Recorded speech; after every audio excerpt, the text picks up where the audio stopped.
नमस्कार दोस्तों, मानपूर्णा चैनल में आप सभी का स्वागत है। जैसा कि आप सभी जानते हैं, हमारे चैनल पर कार्तिक मास का महात्म्य चल रहा है, जिसके आज हम छठे अध्याय पर हैं।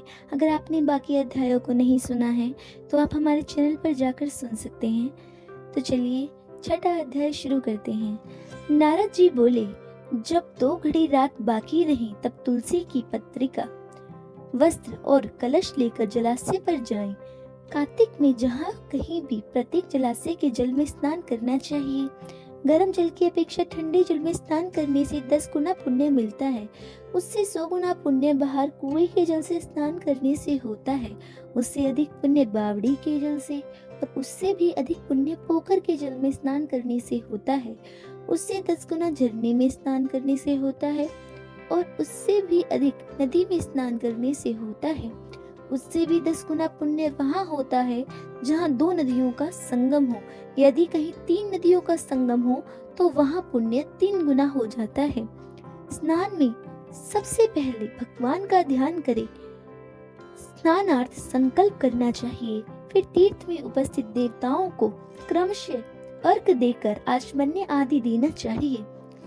अर्घ मंत्र इस प्रकार है। हे कमलनाथ, आपको नमस्कार है। हे जलाशय भगवान, आपको प्रणाम है। हे ऋषिकेश, आपको नमस्कार है। मेरे दिए गए अर्घ को आप ग्रहण करें। बैकुंठ, प्रयाग और बद्रिकाश्रम में जहाँ कहीं भगवान विष्णु गए, वहाँ उन्होंने 3 प्रकार से अपने पांव रखे। वहाँ पर ऋषि, वेद, यज्ञों सहित सभी देवताएं मेरी रक्षा करते हैं। हे जगन्नाथन, हे दामोदर, हे देवेश, आपको प्रसन्न करने हेतु मैं कार्तिक मास में विधि विधान से ब्रह्म मुहूर्त में स्नान कर रहा हूँ। आपकी कृपा से मेरे सभी पापों का नाश हो। हे प्रभु, कार्तिक मास में व्रत तथा विधि पूर्वक स्नान करने वालों में मैं अर्घ देता हूँ। आप राधिका सहित ग्रहण करें। हे भगवान, हे बलशाली, राक्षसों का संहार करने वाले भगवान, हे पापों का नाश करने वाले, कार्तिक मास में प्रतिदिन दिए हुए मेरे अर्घ को कार्तिक स्नान का व्रत करने वाले मुझे फल दें। तत्पश्चात विष्णु, शिव तथा सूर्य का ध्यान करके जल में प्रवेश करें। नाभि के बराबर जल में खड़े होकर विधि पूर्वक स्नान करना चाहिए। गृहस्थी को तिल से तथा आंवले का चूर्ण लगाकर तथा विधवा स्त्री को तुलसी की जड़ की मिट्टी लगाकर स्नान करना चाहिए। सप्तमी, अमावस्या, नवमी, त्रयोदशी, द्वादशी, दशमी आदि तिथियों को आंवला तथा तिल से स्नान करना वर्जित है। स्नान करते समय निम्न बातों का उच्चारण करना चाहिए।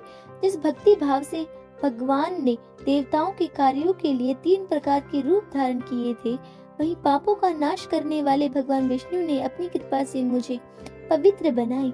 जो अमनुष्य भगवान विष्णु की आज्ञा से कार्तिक व्रत करता है, उसकी सभी इंद्रादि देवता रक्षा करते हैं, इसलिए वह मुझको पवित्र करें। बीजों, रहस्य तथा यज्ञ सहित वेदों की मंत्र, कश्यप आदि ऋषि, इंद्रादि देवता मुझे पवित्र करें। अदिति आदि भी नारियां, यज्ञ, सिद्ध, सर्प और समस्त औषधियां एवं तीनों लोगों को पहाड़ मुझे पवित्र करें। इस प्रकार कहकर स्नान करने के बाद मनुष्य को हाथ में त्रि धारण कर देवताओं में ऋषि, मनुष्य तथा पितरों का विधि पूर्वक तर्पण करना चाहिए। तर्पण करते समय दर्पण में जितने तिल रहते हैं, उतने वर्ष पर्यंत व्रती के पितृगण स्वर्ग में वास करते हैं। इसी प्रकार प्रति को जल से निकलकर शुद्ध वस्त्र धारण करने चाहिए।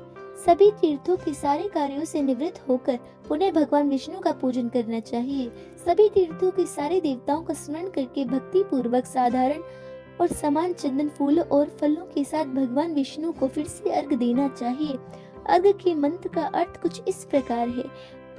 मैंने पवित्र कार्तिक मास में स्नान किए हैं। हे विष्णु, राधा के साथ आप मेरे दिए अर्घ को स्वीकार करें।